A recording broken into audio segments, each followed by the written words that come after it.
शेतकरी, कष्टकरी, महिला, युवक यांच्या हितासाठी अनेक निर्णय महायुती सरकारने घेतले आणि इथून पुढेही घेईल यात शंका नाही।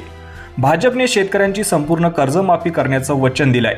याशिवाय किसान सन्मान निधीतून शेतकऱ्यांना मिळणाऱ्या 12,000 रुपयांमध्ये वाढ करून आता शेतकऱ्यांना वर्षाला 15,000 रुपये देण्याचे आश्वासन दिले आहे। खत खरेदी करताना भरलेला सगळा जीएसटी कर आता सरकार शेतकऱ्यांना परत देईल। महायुतीने शेतकऱ्यांच्या कृषी पंपासाठी वीज मोफत केली आहे।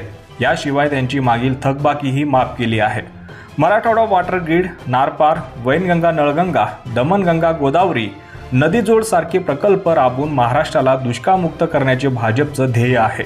तर दुसरीकडे काँग्रेसने आश्वासनांच्या नावाखाली कायम शेतकऱ्यांच्या तोंडाला पाणी पुसली आहे। तेलंगणामध्ये रायतू बंधू योजनेतून एकरी 15,000 रुपये देण्याचे वचन देणाऱ्या काँग्रेस सरकारने अजूनही योजना सुरू केली नाही। शेतकऱ्यांचे 2 लाखापर्यंतचे कर्ज माफ करू म्हणणाऱ्या काँग्रेसने अजूनही तेलंगणामध्ये कर्जमाफी केली नाही। हिमाचलमध्ये शेतकऱ्यांकडून 100 रुपये प्रति लिटर किमतीने दूध आणि 2 रुपये प्रति किलोने शेण खरेदी करण्याचं आश्वासन दिलं, पण अजूनही यावर अंमलबजावणी केली नाही। महाराष्ट्रात आघाडी सत्तेत असताना शेतकऱ्यांच्या कृषी पंपाची वीज कापली होती। आघाडीच्या निर्दयी कारभारामुळे शेतकऱ्यांना हाताशी आलेली पिकं करपताना पाहायला लागली।